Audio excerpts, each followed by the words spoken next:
ഒരു അറസ്റ്റ് നടത്തണമെങ്കിൽ എവിഡൻസ് ഫസ്റ്റാണ് നമ്മൾ കളക്ട് ചെയ്യുന്നത്.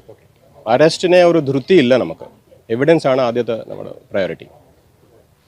എവിഡൻസ് കിച്ചി കഴിഞ്ഞിട്ട് അറസ്റ്റ് ചെയ്യുന്ന സമയം നമ്മൾ തീരുമാനിക്കും.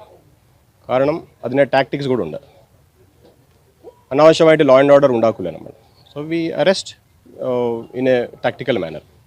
അതാണ് ഇവിടെ പോലീസിന്റെ തീരുമാനം തന്നെയാണ്. അപ്പോൾ വീട് വളഞ്ഞ് അറസ്റ്റ് ചെയ്യാം എന്നുള്ളത്. വീട് വളഞ്ഞ് അറസ്റ്റ് ചെയ്യാൻ എവിടെ വേണമെങ്കിലും അറസ്റ്റ് ചെയ്യാം. ഇപ്പോൾ അറസ്റ്റ് ആണെങ്കിൽ ഒരു we restrain a person. So അതിൻ്റെ ടാക്ടിക്സ് നമ്മൾ തീരുമാനിക്കും. So there is nothing special about it. ഇത് എല്ലാ കേസസിലും നടക്കുന്ന കാര്യമാണ്. ഇത് PDPP കേസുമാണ്, നോൺ അവൈലബിൾ ആണ്. പോലീസ് വാഹനങ്ങൾ നശിപ്പിച്ചു. അതിൻ്റെ ഒരു 2-3 ബസ്, പിന്നെ ഒരു പിങ്ക് പെട്രോള്, ഇതൊക്കെ നഷ്ടമായിട്ടുണ്ട്. Nearly 1 lakh rupees of loss is there. That will also be recovered. അതിൽ 31 പേരെ അറസ്റ്റ് ചെയ്തിട്ടുണ്ടായിരുന്നല്ലോ. 27 പേർക്ക് ജാമ്യം കിട്ടുകയും ചെയ്തു. 4 പേര് ഇപ്പോഴും ജയിലിലുണ്ട്. അപ്പോഴൊന്നും അറസ്റ്റ് ചെയ്യാതെ ഇപ്പോൾ മാത്രം അറസ്റ്റ് ചെയ്തു എന്നുള്ളതാണ്. Arrest is only one step in the investigation. Arrest മാത്രമല്ല.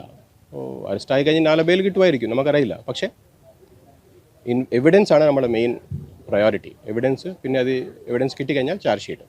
അറസ്റ്റ് ചെയ്യുന്ന കാരണം അദ്ദേഹത്തിന് എന്തെങ്കിലും പറയാനുണ്ടോ, വേറെ എന്തെങ്കിലും കൊയർസീവായിട്ട് പറയാനുണ്ടോ, അതിനു വേണ്ടിയാണ്.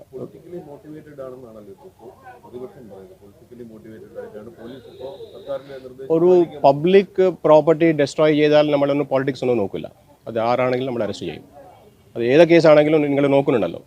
പബ്ലിക് പ്രോപ്പർട്ടി ഡാമേജ് ആയി കഴിഞ്ഞാൽ we will not look at the party. It's a very serious matter. Police ഉദ്യോഗസ്ഥരെ അറ്റാക്ക് ചെയ്യുന്നു, അല്ല പബ്ലിക് പ്രോപ്പർട്ടി ഡാമേജ് ചെയ്യുന്നു എന്ന് പറഞ്ഞാൽ അവർ ആരാണെങ്കിലും.